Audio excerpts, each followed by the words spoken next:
Good morning, Gracegate family. My name is Zalia, and here I am sitting right here in my dining room. So this isn't the normal way that we do our welcome. Normally we're on stage, we have our microphones, and I can see everyone's smiley faces. But I'm really glad that we are able to connect and still be able to have church online, which is awesome. So I just want to give a big shout out to everyone who's watching. Whether you're part of our usual Gracegate family and you come to the Gracegate Centre usually, or if you're someone who watches online, no matter where you are in the world, thanks so much for joining us, and I'm glad that we're able to do church together. I just want to also say, hey, thanks so much to everyone who's been getting connected this week. We've seen some awesome connections happening on social media, from Zoom hangouts to live streams. Everything's been happening, and I've loved staying in touch with everyone, and I'm sure you guys have too. And if social media isn't really your thing and you've kind of been missing out on it, I just want to encourage you, like, hey, even if you don't like social media that much, just try it out just for this month, because it's such a cool way for us to be able to stay connected and stay being a community together. And if you read something encouraging, also just share it with someone else. It's not just for you, but if you see something that you like, share it with someone else, because that's how the ripple effect can happen, that someone who might need that little encouraging word, they get it. So continue to share and continue to stay connected. There's been some other awesome ways people have been sharing this week.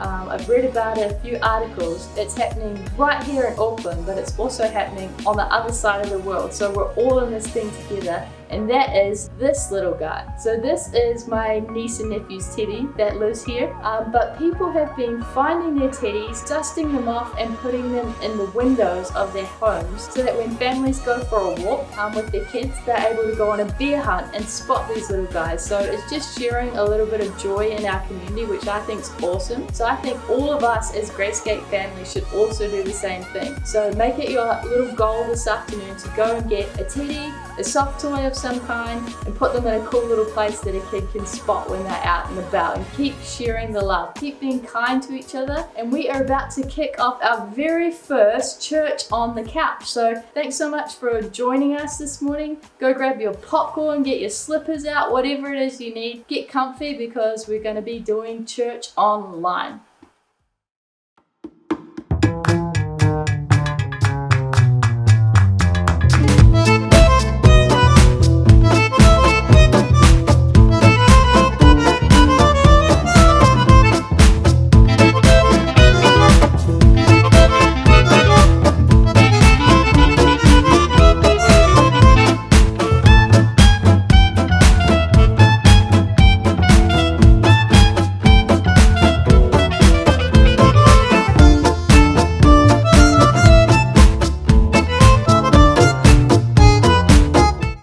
Gracegate family, welcome to our very first episode of Church on the Couch.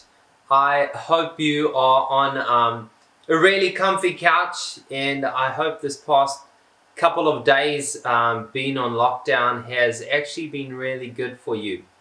It's such a privilege, honestly, that we can still have church together as a community, and that we can actually still have church online.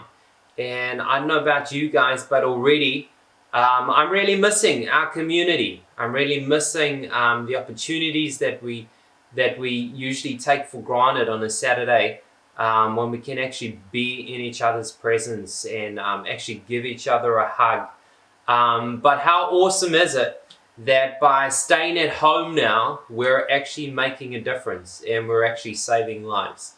So it is so awesome that we can spend these couple of weeks together online and have church online. And know that also while we're doing this, we're actually being a community of Jesus followers who are actually really making a difference, not only here in New Zealand, but around the world as we try and beat the coronavirus. So yeah, thank you so much that you have taken the time to turn on your TV this morning or switch on YouTube and actually watch this episode of Church on the Couch. And I just want to give a shout out to just all the health workers.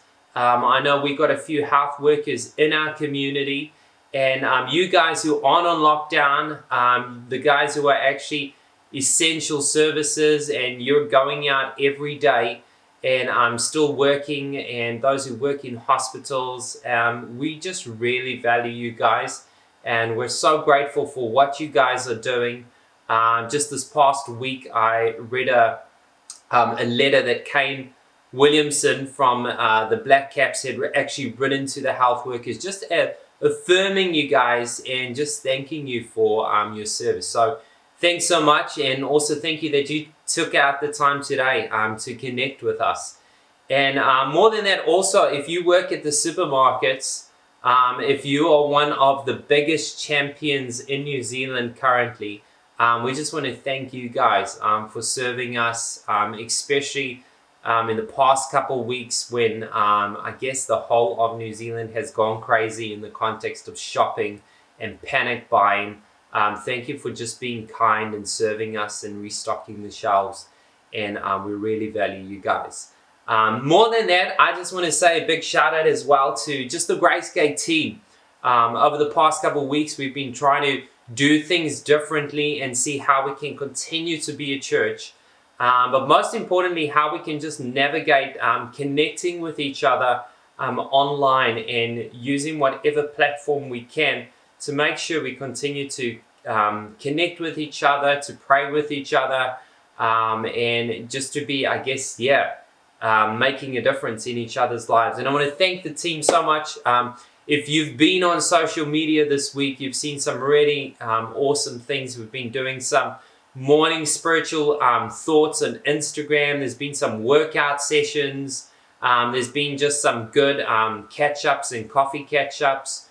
As well as we've just been running all our life groups on Zoom and on Facebook, Messenger. And honestly, I'm really grateful for the team and everyone who's just continuing to serve, all the phone calls that have been happening. And wow, who would have thought that, just a couple of weeks ago, while we were taking church for granted and just enjoying each other's company so much, things could just change so drastically, so quickly.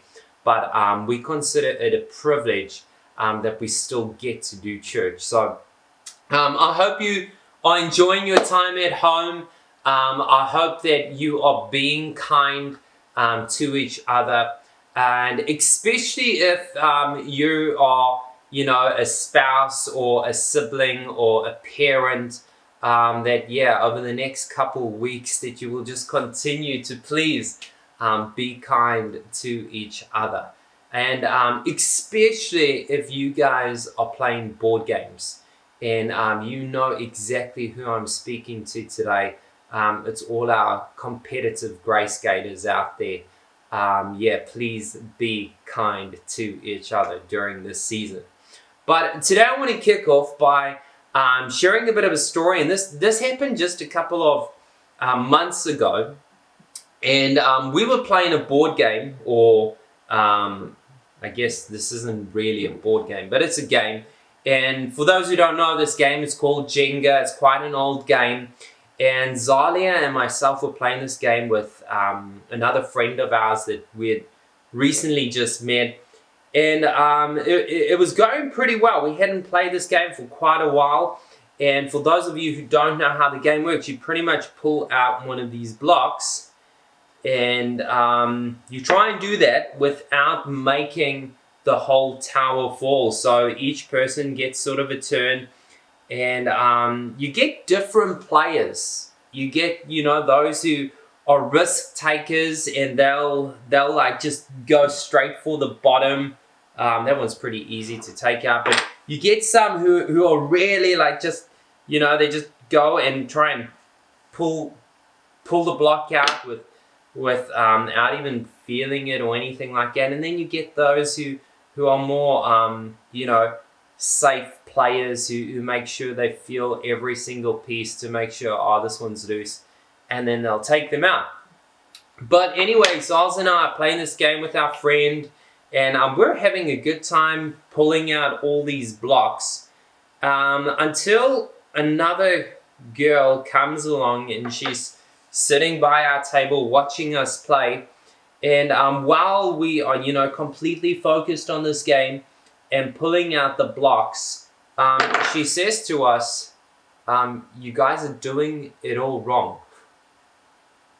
And I'm just thinking inside my head, I'm like, how can we be doing this wrong? I mean, this game is as simple as anything. All that you have to do in this game is pretty much pull out the blocks, I mean, how hard can that really be? And then she says to us, and she says, honestly, guys, you are playing the game wrong. And she says the way you actually have to play the game is when you pull out one of the Jenga pieces, you actually got to put it back on to the top. And I don't know how we missed that. Like I've played this game thousands of times. Honestly, I mean, we've even got a massive big game like this at Grayscape. And one of the key things about the game is that you actually, when you pull out a block, you actually got to put it back on the top. So we were playing the game wrong. And this game makes me think of a story that Jesus teaches. And he taught this story or these principles about what Christianity really looks like and what it really looks like to be a Jesus follower. And he teaches this sermon or this talk which takes it's the longest talk that he's ever given. It's his, if you had to call it a lecture, it would be his longest lecture, and he's got a massive big crowd of people gathering around. Some were followers of Jesus, some were the Pharisees, and some were just the scribes who were just taking in and following everything that Jesus was teaching on. And Jesus starts it off, and you can follow the story it kicks off in Matthew chapter 5, where Jesus is starting to teach some counterintuitive principles and ways of living that were completely different to the norm and the way they thought they actually needed to play the game and do things. And Jesus starts off with teaching about what it means actually to be blessed.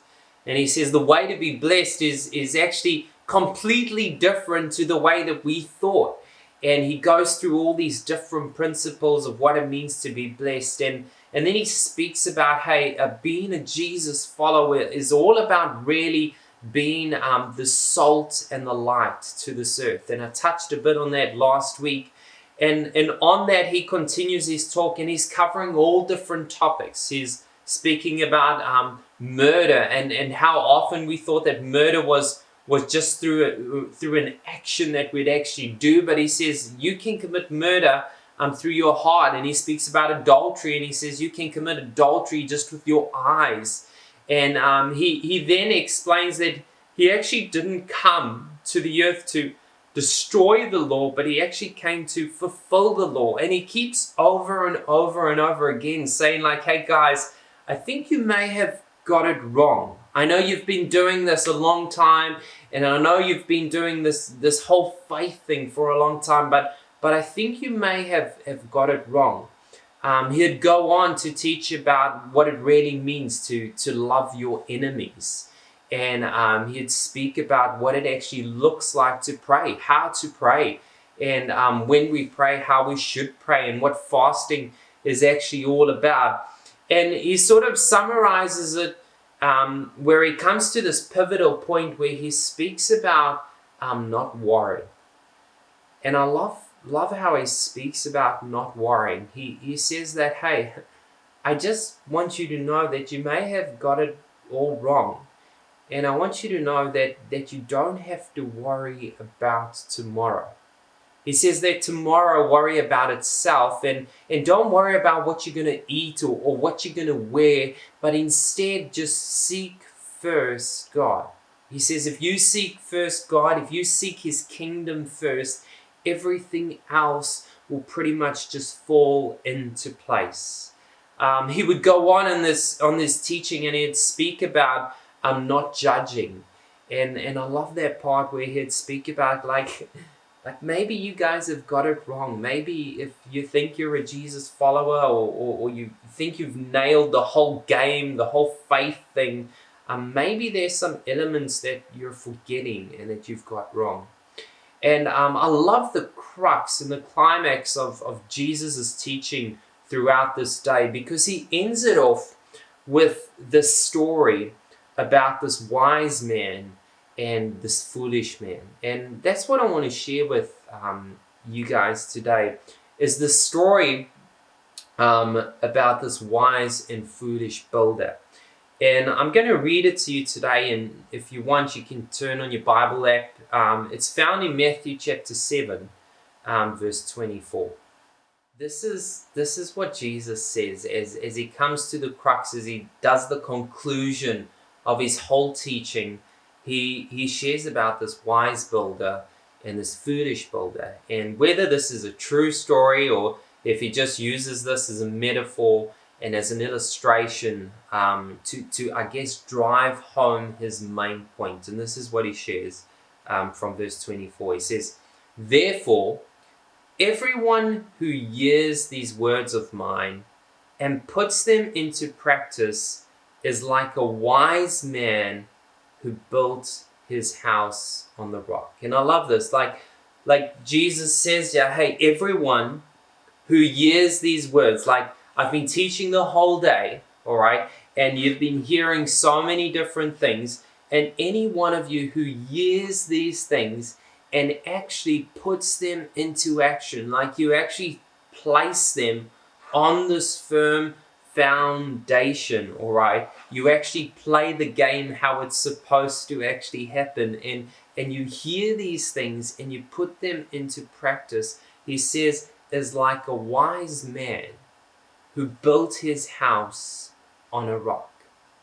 And I love this thought that wisdom is someone who puts these principles that Jesus teaches about into practice. And then he goes on and he shares that the rain came down, the streams rose, and the winds blew and beat against the house, yet it did not fall, because it had its foundation on the rock. He says, man, there were storms. The streams rose that were beating against the house. And he says, like, it didn't even move. It was a firm foundation not because of all the way it was built, but because it was built on this firm foundation, because it was built on a rock. And I love this thought because what I see God saying here and what Jesus is teaching is saying, hey, like I'm teaching you all of this stuff so that you can put it into practice, because what's going to matter most is actually when you put it into practice and it's on the solid foundation of who I am. And then he would go on and he'd share that, hey, you know, the winds are going to come, there's going to be storms, there's going to be seasons in your life that are going to be hard and difficult, and they're going to beat against this house. They're going to beat against every principle that I've taught you. When I've taught you to not worry, that it's going to come and it's going to beat on you to worry. And he's saying, hey, please, like, that's not even going to affect this home because it's built on this foundation. Love this thought that Jesus is sharing here. And then he would say, but everyone who hears these words of mine, so anyone who hears these words as well, but does not put them into practice, is like a foolish man who built his house on sand. And he says, the rain came down, the streams rose, and the winds blew and beat against that house, and it fell with a great crash. In other words, Jesus says, yeah, hey, there's the wise man who builds his house on the solid foundation, and then there's the foolish man. And the foolish man is the person who hears everything that Jesus is teaching about, but instead of playing the game the right way, they actually neglect playing the game the right way. And instead of building it on a firm foundation, they build it on on the sand. And to me, when I think of this story, I think like it's easier to actually build on the sand, right? It doesn't take as much effort, and I mean it's not as hard. But what Jesus amplifies and shares with us here, that if you're not building it on a solid foundation, he says when the storms of life come, when the uncertainties of life come, when we're not knowing what the future holds, and we're building our whole home on maybe fear or worry, then he says that actually, you know what happens is the whole home is going to come down with a crash. Wow, that was a good crash. And after Jesus had taught about this, he ends off the day, and there's a whole bunch of people, and it actually goes on that it says the crowds were amazed at his teaching. Like, I mean, I can picture all these people like just standing up and applauding him and saying like, man, that is so good. And the reason they would say that's so good is because not only did they hear Jesus teach it, but they actually saw him live it out. And you see, I think in times like these, like the whole crux of faith and what Jesus is trying to illustrate here is he's trying to illustrate to us as Jesus followers, like really when faith really matters is not when there's not any storms, or not when there's no uncertainties, or not when we don't feel and experience fear or worry, but it's when we actually experience those emotions but choose still to put our faith on a solid foundation. I think Jesus isn't saying, that, hey, don't not feel anxious, or don't not feel worried, or don't not take the time to actually think about how you're feeling. But he says, hey, what I want you to do is I don't want you to build your house on those feelings or those emotions, because it's just going to come crashing down. He says, what I want you to do is I want you to build your house and put all the principles, all the things I'm teaching to you about who I am, I want you to put that into practice and have faith in me. You see, I love this because I think in a time like this, in the season that we're living now, our faith can be tested. There are questions about, can we trust God? And when there's so much worry, and we don't even know what's going to happen in the future. Like, what is going to happen in the future? And what God is saying to us, what Jesus is saying, like you can feel that. Like, you can have that emotion, you can feel worried and you can feel anxious, but please remember what I've just taught you about, is that please don't build your house on that. Like, don't make that your home. Like, actually, I need you to make your home on the solid rock. And I love Megan just shared this past week in one of our inspirational thoughts in the morning. She shared Psalms 18 verse 2 that echoes this, that God is our rock and our refuge.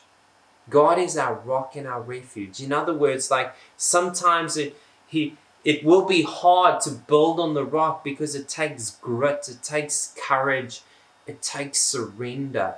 It takes us actually choosing that, hey, we're not going to base our decisions on the storms and the circumstances all around us, but we're going to base our faith and our trust on a foundation, on a rock, who is Jesus Christ. I love this thinking and how Jesus actually says, like, this is the crux. This is the crux of being a Jesus follower and having faith. It's in seasons like this when it's difficult, when we're not sure, like, are we going to have a job in the future? Are we going to have an income? How are we going to provide for our family? It's in these seasons that God wants us to put our faith into action.